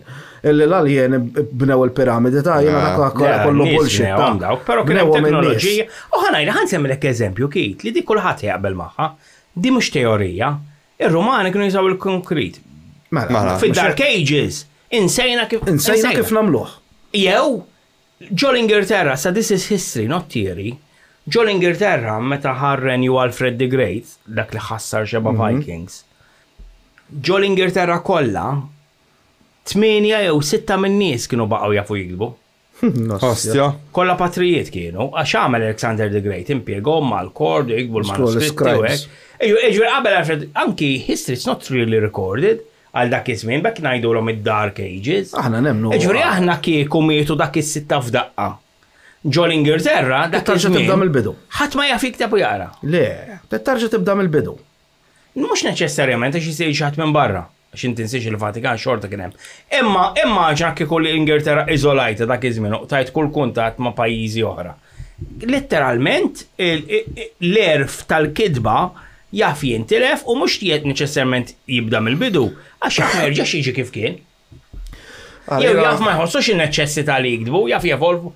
Imma ra naqra kemm faċli jintilef l-erf. Darba kont rajt x'imkien illi jekk jinqerdu l-kodba tar-reliġjon kollha l-Bibji. Ricky Gervais qala dik mhux rajta.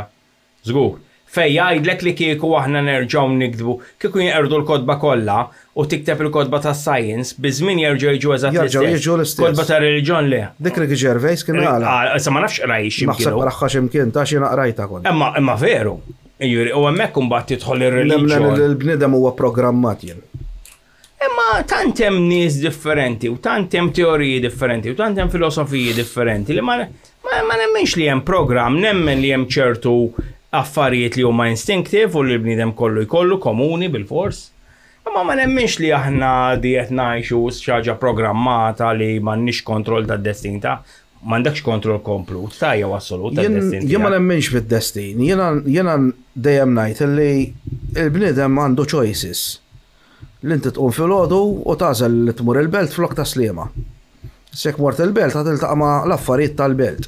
Kemm kollok choices ta' laqqas. Għaliex imma ma jkollok choices? Għax inti titqum għax-xogħol. Tifel li titwilet b'tumur f'rasu x'choice kellu. All right. Okay. Jew mara li tiġi stuprata x'choice kellha. Però still there are choices ta'. There are choices, imma not everything is by choice. Not everything is by choice, le, ma dejjem għandek choices. Ġifieri jiena ma stajtx nażel minn kienu għom missieri, asint. Le, ovvjament. Ġifieri hemm ħafna affarijiet li huma m'hemmx choice fuqhom. Jiena nixtieq għada nista' naqbad u mmur nagħmel se nandur id-dinja, jkandu le. Ma tistax. Ġifieri nemmen, jiena l-ħajja nara ħafna aktar maġika milli hemm xi ħaġa marbuta jew imma nemmen li hemm constraints fl-istess ħin. We are bound by the physical laws. Per eżempju, choices. Inti tqum fil-ħodu għax-xogħol. Inti probabbli inti tammit le għamduk. Jiena sfortunatament m'għammet ejwa. Disgrazzjatament ejwa. U disgrazzjatament ma ngħidix, imma sfortunatament. Imma llum il-ġurnata ma tħossukomx naħseb in-nassumi kattoliċi. Assolutament. Dik hija għażla. Mela aħna jien l-istess palko. Aħna ħadna għażla li nitbedu minn dak li ġi kondizzjonat fuqna. Imma mhux kulħadd jista' jagħmel dik l-għażla. Jiena l-binti ma mmettix. Imma mhux kulħadd jista' jagħmel dik l-għażla sajan. Għax hekk tikber imbagħad tażel huma intelligenti daqskom. Mhumiex inqas intelligenti, imma baqgħu f'dik il-straight jacket ta' tradizzjoni aktar minn xejn ta' biża'. Imma mhux għax m'għandhomx għażla ma ħarġux minnha, aħna kellna għażla oriġna. Imma minn laqqas dik m'għandu għażla. Tant kemm huma. Ma tantx għandek għażla ta' jiena smajt stejjer reċenti ta' persuna ġifieri li di għażlet li ma tammitx it-tifel jew tifla whatever. Il-ħesil illi tgħaddi minnha t-tifla sempliċement għax mhix imxarba fuq moħħha. Ġifieri għax traċċed griżma għax m'għandix dak il-fucking ċertifikat.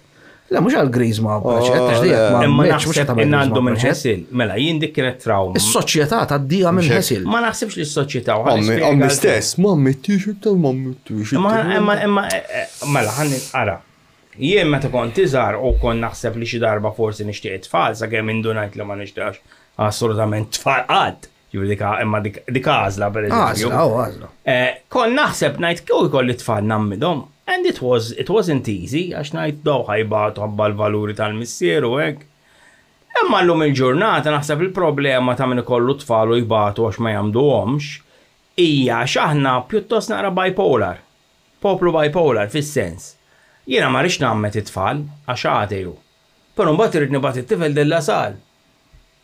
U rrid nibgħatu l-mużew ħalli laħma tfal. U aħna trid tieħu għażla ġirien.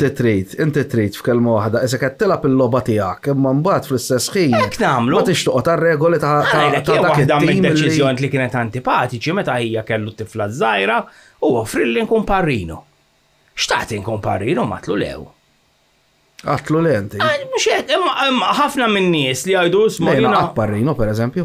Darbtej. Imma inti meta tkun parrino qed tagħti commitment li tara li dik it-tarbija titrabba f'ambjent kattoliku. Le jena mhux hekk ħatta ta'. Hemmhekk hi l-mamudija. Ija, ma jena ma importanix tajt il-Knisja mbagħad. Imma hija xi Jiena li importani l-naputi tiegħi jekk alla ħares qatt ovvjament jiġri xi ħaġa. Sewwa, hemm jiena għalih. Ma kienx hemm għalfejn hemm mamudija. Eżatt, m'hemmx għalfejn. Imma il-mamudija huwa ritwal purament kattoliku. Isek qed tajt, mela jiena ismani jiena ħammur nara Liverpool imma ħammur Anfield dikob bil-flok tal-United. Le. U l-istess il-mamudija ritwal purament kattoliku. U li għamiltin huwa prova ta' kemm aħna il-kultura u r-reliġjon huma kważi unconscious. L-ammut jien. Alright, ħansemmi lili. Jien minix ateju. Minix kattoliku. Le, minix kattoliku, ma minix ateju. Jena nemmen li hemm xi ħaġa. Però mhux Alla ġifieri kif għalmet il-Knisja ġifieri. Jena nemmen li nemmen iktar komplessa l-affari. Sewwa.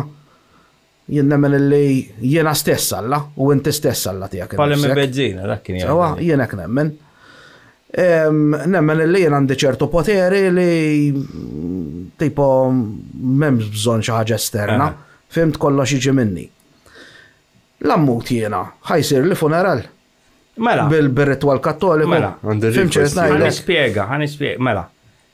Namlu ġifieri l-mara tiegħi. Mela ħanispjega. Jiena I already have plans ta' ġifieri tafx diskirrejt. Anki jiena għandi request ukoll. U mhux għalla funerali hekk. Meta tmut inti jekk ma tkunx ħadd ħsieb qabel, probabbli iva. Imma meta inti tażel konxjament li tkun parrinu, inti tieħu deċiżjoni konxja li tkun parti integrali minn Knisja Kattolika. U dik naħseb li hija u mhux qed ngħid lilek għax inaqqas kont naf dik. Bħal mamlu l-Vikings. Hemm hija xi ħaġa bipolar fis-sens.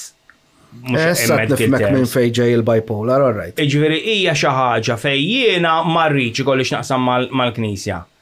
Però mbagħad jien irrid li inkolli parti kulturalment minn funzjonijiet ta' Knisja. Per eżempju, inti meta qatt parrinu, inti ntrabat kontratt li tara dak it-tifel tara li jitrabba f'ambjent kattoliku, per eżempju. Jien I couldn't do that. Issa fuq fejn tmut, fejn xiġri wara li tmut, jiena ili biex nagħmilha imma las għadu ma ħallinix. Fejn mur niskomunika ruħi għax jien hekk immut għada funeral kattoliku. U jekk inti ħadd indifenda ġo Knisja, jew insa li ħajkollok id-diski li trid int ta' ma jħallux. Vera, x'inti tagħmel biex tiskomunika ruħi? Trid tmur iġġib ċertifikat tal-mamudija minn fejn tammit. U mbagħad trid tibagħtu tikteb ittra lil kurja, jibatulek lura jidok nixtiequ niltaqgħu miegħek jippruvaw jikkonvinċu, inti tibqa' tgħid lejn ninsisti li ma rridx ikollix naqsam aktar ma' Knisja u jaqtawk mir-reġistru tagħhom mill-insinwa jaqtawk ġifieri inti m'għandekx Kattoliku. Issa jekk inti mbagħad tagħmel ħajtek Kattoliku ma tiskomunikax ruħek għad u mbagħad tmut toqgħodx teqret in inverted commas da jitfrunk ġo Knisja. Jew toqgħodx tajt isma' ma jiena jew il-familjari tiegħek ma ħallewniex indoqqa highway to hell fil-funeral. Dik Le ma jħallux, u mhux highway to hell qed nesaġra apposta. Inti jekk inti Tozzy Osbourne irrid jien. Jien jekk inti idejquk ir-rules ta' klabb, ma għandekx ikollok x'taqsam ma' dak il-klabb. Imma aħna tant isna. Però inti qatt ħallast membership. U ma tagħmilx parti minnu l-klabb għax jiena qiegħed f'ħafna membership. Imma ma nibgħax ħalla sambat. Le, all right. Imma għadni membru. Imma għalija relevanti. Jien m'għandi xejn kontra Knisja ma This isn't about. Jien ġast marriċ minix Kattoliku. Mhux kontra Knisja. Minix kontra Knisja. Hemm xogħla, hemm posta u alla ħares ma tkun xi. Imma this isn't about a simple membership. This is about participation in an organization that dictates the fabric of your society. Ġveri aħna meta kellna fin-90s, 2000s, anzi jara kemm konna lura. Il-gvern, laqas il-gvern marit, imma insomma kien hemm l-argument biex jidħol id-divorzju Malta. Il-Knisja dak iż-żmien kellha saħħa enormi bdiet tajt jien qed nirrappreżenta dawn l-eluf kollha inti u jien magħhom għax aħna m'għamdi. U għandi dritt nitkellem fisimhom. Iġveri, the more we participate, jew nkunu membri f'dak l-app, pretendi li tajlek il-Knisja, Jeremy. Imma lek ma rridx ikollix naqsam magħha, ma Iġveri, kif nista' pereżempju di qatt ma fimta jien. Il-Knisja kontra d-divorzju. All right, għandha dritt kif qed tajt int. Però mbagħad jien Kattoliku ferventi, irid id-divorzju. niddivorzja, u nerġa' niżawġ bi knisja. Le, men, inti ma taqbilx ma dawk ir-rules. Kiwa. Ma taqbilx ma dak ir-rules. Naqbel miegħek. Ġifieri jekk ħaniżewġ bi knisja biex ikolli għax imma nkunu rridu tidħol bil-libsa bajda qudiem l-artal u hekk kull qassis. Dik għalajn is-soċjetà. Daqshekku jien u di wow xi kultant jaħarquni nispali atei jew agnostiċi eċċetera. Li jisom jipretendu li l-Knisja huma kontra l-Knisja. Però mbagħad l-affarijiet li oġbhom ta' Knisja għandhom dritt jgħixu bihom. Le, ġifieri. Jew parti minna jew le. Morru l-festi. Per eżempju, li tkun gay, per eżempju, u nifhem li tforz tkun gay reliġjuż u hekk, u tagħmel ħiltek biex tkun parti mill-Knisja. Men, il-Knisja ma taċċettakx. Issa jistgħu mhux jagħmlu la make-up it-teorija ta' Knisja u li jħobbu lil kulħadd u hekk, imma l-Knisja għalija int li tgħix ħajja ta' gay normali, kollok l-attività sessuali, eccetera, eccetera, hija ħażin ħafna. Allura għalfejn tkun parti minn klab li qed jgħid in-natura tiegħek ħażin. U dejjem ma nifhimx fil-psike tagħna jien. Isek tkun parti minn xi ħaġa, u insomma. Is-simulazzjoni. Imma li qed ngħidu li tant ikun hemm ċertu affarijiet kondizzjonati ġo moħħna. Pereżempju, jien naf bdejn nitkellem fuq UFOs. Inti semmejt li r-Rumani, per eżempju l-UFOs fi żmien il-kruċjati kienu jaraw slaleb itiru. Ma mhux għax il-UFOs kienu slaleb, għax dik kienu jaraw. Per eżempju, jekk tmur lura fil-World War I, ġbajt inti ħbissiq li sajja. Hemm The Angels of Monsu. The Angels of Monsu, ġbida hemm xeba soldati jgħidu li raw anġli jġieldu fuq naħa tagħhom. Mur lura Malta, meta kien hemm ċertu assedji, mhux l-assedju kbir, ma assedji oħra. Kienu per eżempju hemm xi leġġenda li ħaret San Pawl għandiku. Ġew it-torok u ħaret San Pawl, u u telqu lem jaħarbu. Imma mhux għax veru ħaret San Pawl joqgħod jagħmluhom hekk it-torok, għax kif qed ngħidu l-power tal-moħħ jew is-suggestion jew x'tixtieq tara jimmanifesta ruħu f'viżjoni da bħal meta ma nafx urban legend tali, ma tkun mitlu fid-deżert u tara l-ilma. Ma nafx veru, mirax veru, ma nafx inti għax ikollok laċ. Imma insomma, jiena hekk nemmen jiġifieri l-moħħ u qisna kważi erġajna morna lura minn fejn bdejna. Però mbagħad orrajt qegħdin ngħidu l-moħħ inti qed tajt li aħna naraw l-affarijiet. Ma allura kameras kif jirrekordjaw pereżempju ċertu videos u ċertu ritratti. Ma fuq x'qed titkellem ta' kameras fuq UFOs? UFOs. Lej, ma nemmenx li UFOs huma UFOs hemm filmat ta' aeroplani tal-gwerra. Videos ta' aeroplani ta' capture. Anke mill-art hemm. UFOs. Għadu kemm kien hemm il-ġimgħa l-oħra. Jiena ma nemmenx li UFOs huma manifestation ta' pilots, Saudi Arabia, 747, Boeing 747. Rekordjaw żewġ orbs qed itiru ġifieri. Jiena nitkellem fuq il-paranormali jew manifestazzjoni li naraw għax inti semmejt il-UFOs ta' slaleb. Dik nemmen li ma kinux UFOs u ma xixtaqu jaraw, però fuq li qed naraw li hemm xixtaqu jaraw jew għax huma ngħidulhom il-UFOs deru għalihom hekk. Imma aħna pereżempju għalfejn m'għadhomx jidhru UFOs slaleb. Għaliex m'għadhomx jidhru UFOs plattini? Ma biex miegħek li m'għadhomx jidhru plattini. Issa żiedu aktar cylindrical, imma le għadhom jidhru plattini, imma cylindrical. Issa di jista' jkun li nbidel id-design, eċetera, eċetera. Jien aktar naħseb li ħafna mis-sightings ikunu, pereżempju, meta ħarġet. Għaliex inbidel id-design, żomm inti qed tajt allura qed tallud li mhux ngħid li nbidel id-design, ngħid jista' jkun inbidel id-design. Imma jista' jkun inbidel id-design għax hemm fabbrika x'imkien fejn tagħmel dawn il-UFOs qed tajt. Jew inbidlet is-civilization li qed tkun fihom, imma daw kollha teoriji jew ħsibijiet. Imma pereżempju huwa fatt li meta dak Arnold jidherli ra l-ewwel flying saucer u sejħilha flying saucer. Mhux hu sejħilha flying saucer. Kulħadd il-gazzetta. U kulħadd beda jgħid isma' tondi. U għal qishom skipping stones on a river, on a lake. Issa mbagħad kellna kulħadd beda jarahom triangles. Imma kien hemm qabel kien Arnold. Jien naħseb ikun hemm xi ħaġa li tkun veru sighting. Umbagħad ikun hemm ħafna repeat sightings li mhux neċessarjament ikunu ġenwini jew fenomena. Dik nemmina jien, imma mill-banda l-oħra fuq il-UFOs huwa ċar li xi ħaġa fis-smewwiet tagħna li ma nafux x'inhi, issa tista' tgħidli Issa x'inhi, ma ma nemminx li nafux. setgħu ġew minn barra. David Paċ qallek jien ma nemminx li setgħu ġew dik it-teknoloġija mbagħad tikkraxxjaw hawn. Ejja, imma xi ħaġa hemm. Issa, la David Paċ bniedem li nammira ħafna, la l-fizzist, ħadd ma jista' jispjega x'inhuma. Imma xi ħaġa hemm li hemm xi affarijiet li forsi ċertu gvernijiet jafu u jżommu l-informazzjoni, nemmina wkoll. 100%. U jien naħseb li il-mod kif qed jitilqu l-info ftit, naħseb li they are feeding us. Drip feeding. Jien naħseb xi ħaġa hemmhekk reali hemm. Fimni, sa' Ottubru li ġej, jennajlek il ħajkun hawn a change, a shift in consciousness fejn tidħol l-ufoloġija. Issa ħireġ il-ktieb ta' Lou Elizondo min jafx ħajoħroġ ġifieri ta' ġaġġillik jgħid ħaġa. Lou Elizondo x'dejjem jgħid il-problema li għandhom li ma jafux min qed isuq bħal gimbal. Għax it-tiktak qal jaf min qed isuqhom, it-triangles jaf min qed isuqhom, il-problema li għandhom qal il-gimbal ma jafx min qed isuqhom. Ma nafx jekk smajtix dik. Jien da ma nafx paranormali da. Jien Lou Elizondo ċertu affarijiet li jgħid jiena ma jdoqqolix. Jiena ħanajlek meta qal tal-orbs il-blu l-orbs il-ħodor. Jiena dika għalija jbeżżani meta jibda dawk l-affarijiet, meta qal jekk mhijiex ħadra m'għandekx biża' minnha. X'irid jgħid biha l-kulur x'qed jiddistingwi issa qed tgħid number plate. Issa għandek UFO forma ta' orb ħadra ibża' minnu għax huwa dangerous. Jiena għalija dika hija bullshit ma ddoqlix.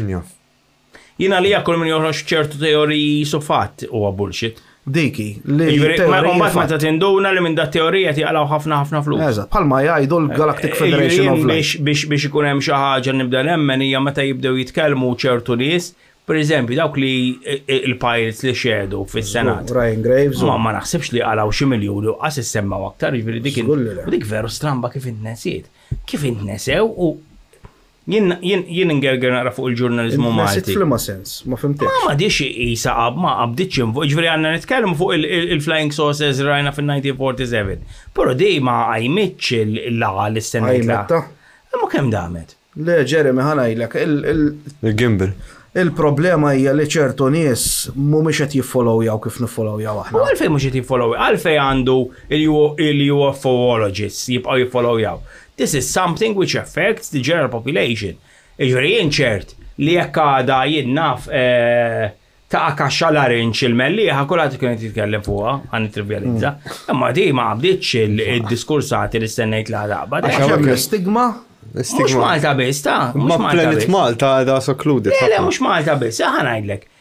Nsemmilkom ħaġa. Min għadu jsemmi il-UFOs isparaw fuq l-Amerika.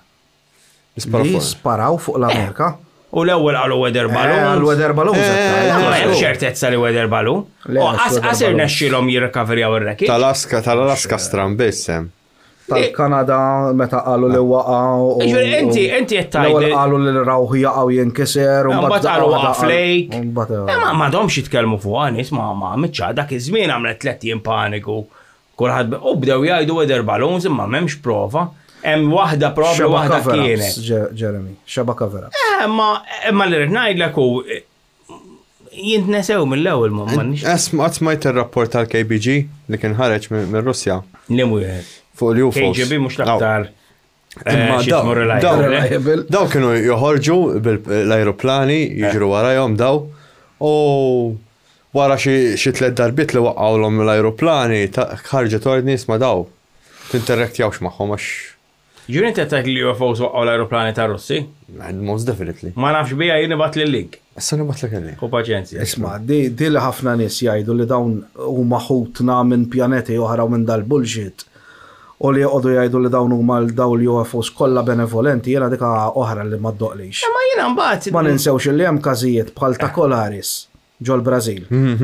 Fejn dak kien hemm medda ta' 15-il ġurnata li jaraw dawn l-orbs, kombinazzjoni kienu ħodor, illi jisparaw isu tip ta' laser fuq in-nies u jaħarquhom. Anke ta' sqallija? U ta' sqallija. Ħodor ukoll. Kannetto di karonja.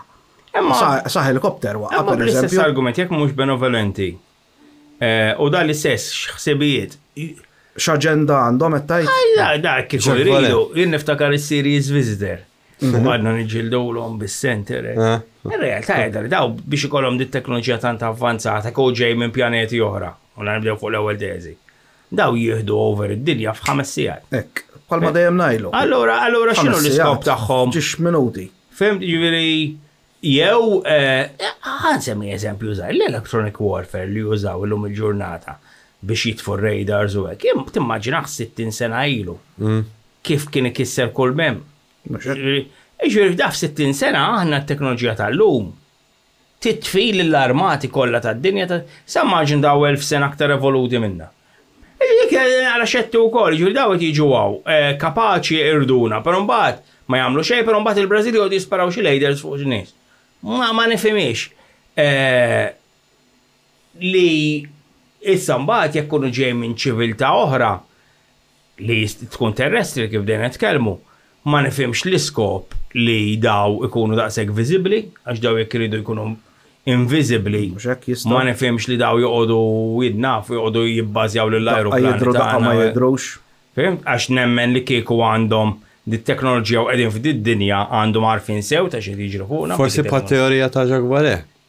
Li huma daw jidru kultant biex jisma' jqajmu l-kurżità fil-bniedem biex. Ma jidrux darba kultant jekk tara sighting żejdru. Imma isma' ikun hemm events, ġieli jkun hemm events kbar fejn jidru f'massa. Forsi daw itqajmu l-konxju tal-bniedem isma' ejja aħdmu fuq dit-teknoloġija u nsew il-fuel fossil u l-affarijiet l-oħra fim biex navvanzaw magħhom.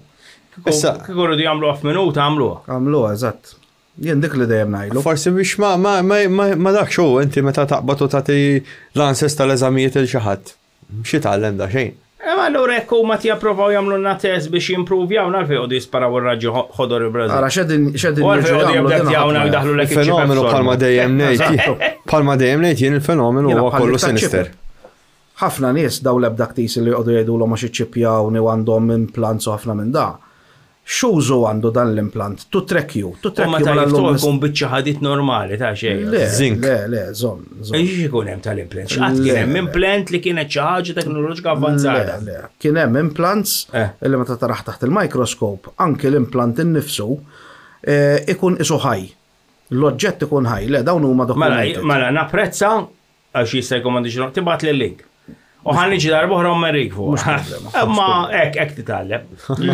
Hemm documentation ġifieri ta' dawn l-affarijiet ta' dawn l-implants. Imma min hu di documentation? Roger Lear, Dr. Roger Lear. U x'inhu da Dr. Roger Lear? Roger Lear 50 l-ummejjed. Da pratikament beda jaqbad in-nies minn madwar id-dinja u jieħu l-abdaktis jieħu samples minn ċertu postijiet fejn mbagħad spiċċa il-Kambodja u l-Kambodja kellu l-iktar li kien hemm pazjenti. Ma l-konklużjoni qed tgħid li għandu implants da li kif qed tgħid huma kważi organic. Ejja, u beda jqabbilhom flimkien. U fejn qegħdin ilhom il-ġurnata? Da kollha storjati. Kollha storjati. Fejn? U hemm xi ħaġa nieqsa minnhom għax kien hemm xi ħaġa kienu sarquha. Kienu serquhom propjament mhux intilfu, serquhom. Ġifieri wis nibża meta jkun hemm da teoriji probabbli ikunu true false stories. Fej, ġifieri jien rajt sejjer minnhom tal li jkun hemm jgħidu daw qegħdin storjati. Ħansemmi eżempju, l-irjusi twal elongated tal-Hypogeo. Kienu jgħidu qegħdin storjati l-Mużew tal-Arkeoloġija. Ħarġuhom il-Mużew tal-Arkeoloġija, mhux veru elongated. Ġifieri intemmen li veru kienu elongated. Mela, mhux tal-mużew, tista' temmena on what proof. Fil-privat. Fil-privat għataw jiġru minnhom fil-privat. U naf li għataw jiġru minnhom fil-privat. X'inhu elongated alien skulls? Mhux alien. Jena aħna qegħdin nitkellmu, inti saqsejtni jekk nemminx li hemm l-elongated skulls. U fejn? Biss il-Peru mimlija. Imma l-Peru hemm storja. Alright. Dik mhux kienu jagħmlu dik ma. Le. Inti għandek 180 grams ikbar. Il-moħ. L-unika mod ta' biex jisir. Ħanibdew naqsmu. Ġinti sekonda waħda, ħanaqtaw għadi. Ġinti ma temminx il-ġol Hypogeo sabu l-elongated skulls? Użgur li le. Hemm ritratti tagħhom. Imma rajt ritratti tal-elongated skulls. Fil-Hypogeo sabu 3 tipi ta' skulls. Sabu normali, sabu l-elongated u sabu minnhom li ma kellhomx il-riġis. Mela, ħalli nibdew step by step, mela, il-Mużew tal-Arkeoloġija ċaħaddi l-istorja tal-elongated skulls. U jien il-Mużew tal-Arkeoloġija ngħidu li għataw jiġru fil-idej. Issa, mela, di tal-elongated skulls smur ukoll ma dik l-istorja li kienet ħarġet ta' tfal li ntilfu fil-hypogeum. Dimrazzjoni l-lum ktib. Imma ħafna nies jemnuha. ħafna nies jemnuha. Ġifieri temnu l-Mużew tal-Arkeoloġija u l-Gvern Malti li nbidel kemm il-darba u li jagħmel wieħed ħażin u qegħdin f'xi forma ta' cover-up fuq l-hypogeum. Nista' ntik l-ispjegazzjoni jiena. Mela, dak iż-żmien konna taħt l-Ingliżi, all right? Ħafna mill-affarijiet intieħdu minn hemmhekk kien hemm ċertu skalz li pruvaw jirranġaw u hekk saretilhom ħafna iktar ħsara. Issa apparti minn hekk daw ħarġu li rridu jaraw meta kien hemm programm televiżiv. Tiftakru inti Kate, x'ħarġu?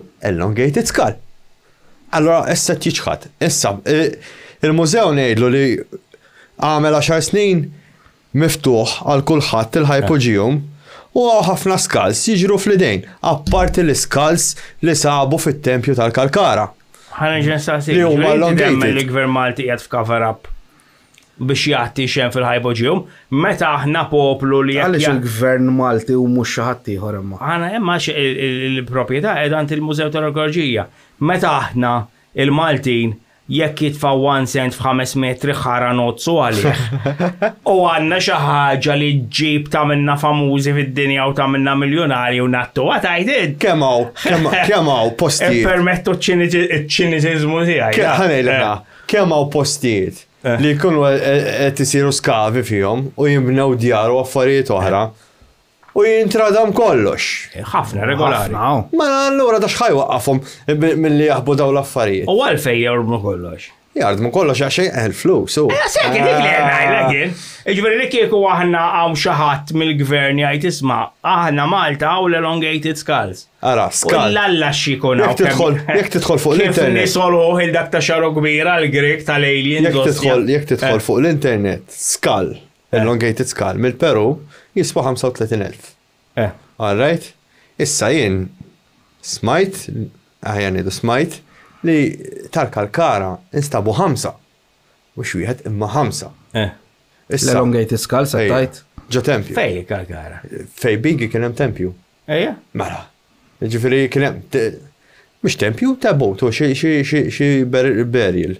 Jiġifieri mhux tempju as such, imma hemm reminiscence tagħhom. Issa biex niġu għal konklużjoni ta' l-elongated skulls, x'inhuma huma split mill-bniedem bħalma kienu Neanderthals u l-affarijiet oħra. Ma nistgħux ngħidu x'inhuma. Aħna qegħdin ngħidu, jien irid iwieġeb il-Jeremy jekk jeżistux iva jew lesa x'inhuma. U mhux ta' xadina. Jien mhux nemmen jien naf li jeżistu. Issaqsinix kif naf, ma naf li jeżistu. U naf li sal-80s kienu qegħdin ġo post ġo mużew l-Imdina. Il-Mużew Naturali. Dak aqqas ġebla tal-qamar ma żammew ser u ilu. Insibha jibsa jiena mmor dak il-mużew kemm il-darba meta kont tifel l-aktar mużew żdingat li qatt rajt fajt. Mhux issa ta' issa sabiħ ġie issa serqulhom il-ġebla tal-qamar u ranġaw. Ilhom li serqu. Dik imprezzabbli ta' min jaf kemm tiswa. Però dik ħaġa tal-iskantament mad-dinja kollha. Ma nafx kemm il-waħda nsterqet fid-dinja minnhom. Maħna għamni aktar faċli hu. Dik inserqet aqqas kienu jafu li seru. Anki ġol-Amerika. Tafu li dik inserqet aqqas jafu meta. Tal-Amerika zebħu għamlu replika u tefaw minn flok. Ara jiena l-istess. Insibha jibsa ħafna nemmen dat teoriji. U narhom naqra issa minn bina l-hypogeum misteru kbir. Dik ta' tfal bullshit. Imma titwemmen. Le, ħanajlek, imma b'rispett kollu. L-istorja ta' tfal dika ġiet pubblikata fuq National Geographic ta' dak iż-żmien. Ekku, xi-1938. 19 xi ħaġa. Insomma, ilu ħafna. Jiena lejja dika hija storja avventata biex it-tfal u n-nies ibedwhom mill-hypogeum. Għax dak iż-żmien ma kienx protett. Imma u hawn nidħlu fit-teorija li dejjem naqbad ma sajna. Jiena ngħidlek ħaġa waħda li kieku vera dik l-istorja, x'jiena din nixtieq ngħid in-nies. Kieku vera dik l-istorja li tlet intifel u tifla sparixxew ġol hypogeum. Tfal ta' Maltin li daw għad għandhom id-discendenti tagħhom għadhom ħajjin. Sewwa. Kemm titħallas flus biex xissot ħalqet 30 familja. Imma kafera mhux hekk taħdem. Ija, ma kemm titflus biex issot 30 familja u tgħidulhom ma jitkellmux fuq. Inti temmen li nistela fuq l-qamar.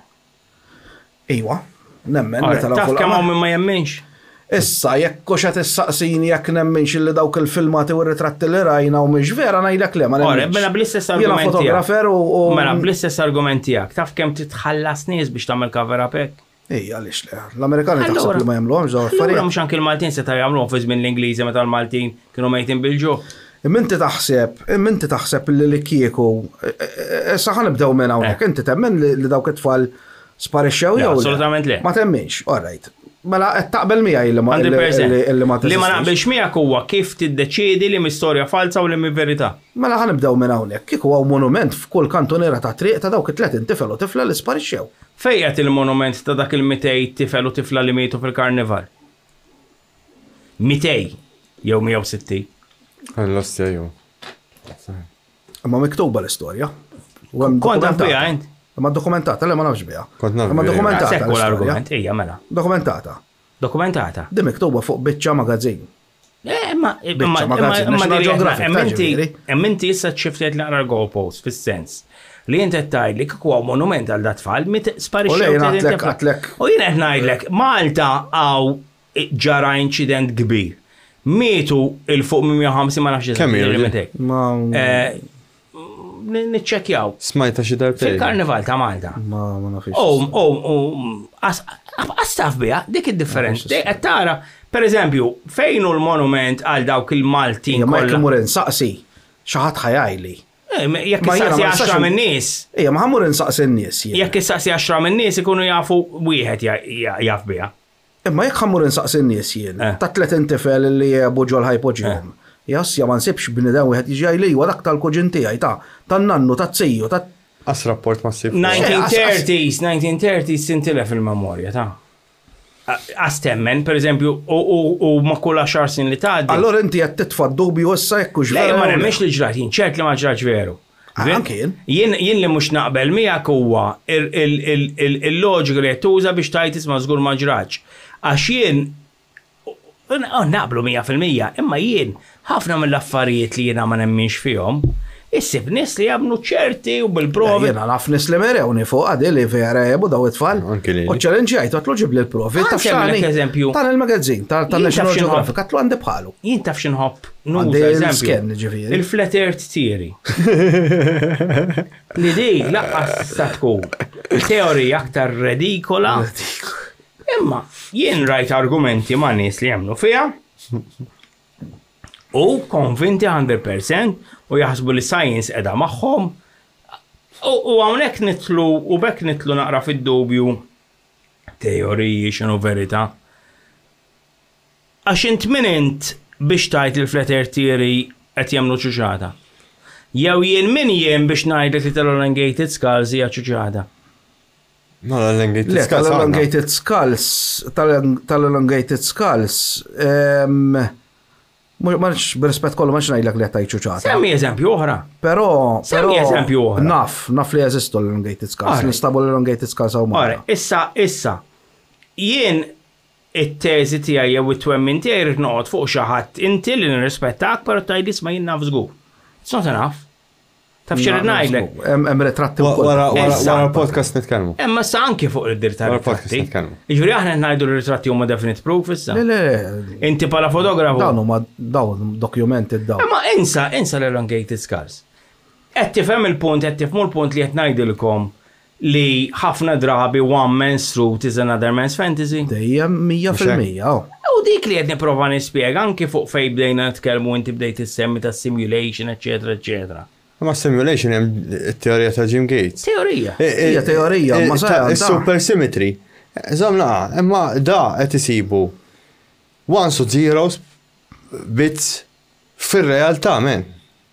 Mhux kollox 1 u 0 sa. Ejwa, mhux hekk. Mhux kollox frekwenza. Ejwa, Kollox das li kieku enerġija. bħal l-internet. L-internet huwa miraklu minn bdieħer l-internet. Ġak vale. L-ewwel forma ta' internet ġak vale minni, ha? Imma l-internet nużaħu naf li reali, imma simulkra ma nafx li reali. Ejja, ma spjegax x'inhi gravità pereżempju, ħadd ma jaf x'inhi gravità. Gravità ħadd ma jaf x'inhi. U tirreplikaħħa miljon darba x'jekk huwa Dik aħjar istaqsu David Pace. Ejja, ma tkellimna fuqha. I'm not a physicist, jien, ma. Jekk il-gravità għandha gravaton, Sawa, u dik li jippruvaw jiddetektjaw huma. Bħal meta l-photons għandu carrier, fimt? Dik qed jippruvaw jiddetektjaw huma. Għax jekk ikollha carrier, tista' timmanipulahom somehow, għax inti l-photons tista' tilabbihom. Hemm anke l-fatt li ma nkunux kapaċi nispjegaw xi ħaġa. Ma jfissirx li ma teżistix. Mhux hekk. Mhux hekk. U dak huwa l-qofol ta' kollox. Quantum theory, jekk int kapaċi tispjegahha, ma tafx ma fim xejn. Ġifieri. U fuq hekk bdejna aħna, fuq hekk bdejna u naħseb wasalna biex nagħlu issa. Ejwa. Fuq hekk bdejna fuq il-fatt li ħafna affarijiet u jiena bdejna nitkellmu anke ftit fuq ir-reliġjon briefly. Jiena għatlek meta bdejna nitkellmu jiena u inti għatlek min nixati jiena agnostiku. Għax jien dejjem inżomm an open mind fuq x'jista' jkun jew x'ma nafx, eċetera, eċetera. U daw l-affarijiet misterjużi hekk jaffaxxinawni ġifier tal-elongated skulls. Inti ħajkollok toqgħod tgħidli ħafna eżatt xtaf off camera, mhux billi tibli li moħħi mbagħad taħrab li minna minn għalik. Sewa. Imma ħaġa ħjar inġer. Ġanlek. Għassam bat ngħidlek. Mela issa wara programm ħanara tal-elongated skulls u mbagħad nerġgħu nagħmlu programm ieħor ngħidilkom mhux vera. Heritage Malta. Kienu membri tiegħi Metal Union imma żomma. Nikkonkludu mela laħwa. Fidejkom, ħadna pjaċir, meta trid Kate, meta trid Sajan, m'hemmx għalfejn ikun hemm kameras, meta trid ukoll kan diskussjoni. Bħal-aħħar darba. Always welcome. Bħal-aħħar darba ħadna bażiwa. Ma ħadniex ritrat ħalis, jara. Issa nieħdu wet għaw issa Nirringrazzjakom tal-istikjajtum sawwek illum. Nirringrazzja l-sponsors tagħna, 3 Automotors, il-Tashmur Craterers, lil-patrickprince.com u il-Warrant for Our Solution. Tistgħu tikkuntattjaw il-Livilo fuq il-page tagħhom. Grazzi u narakom, guys.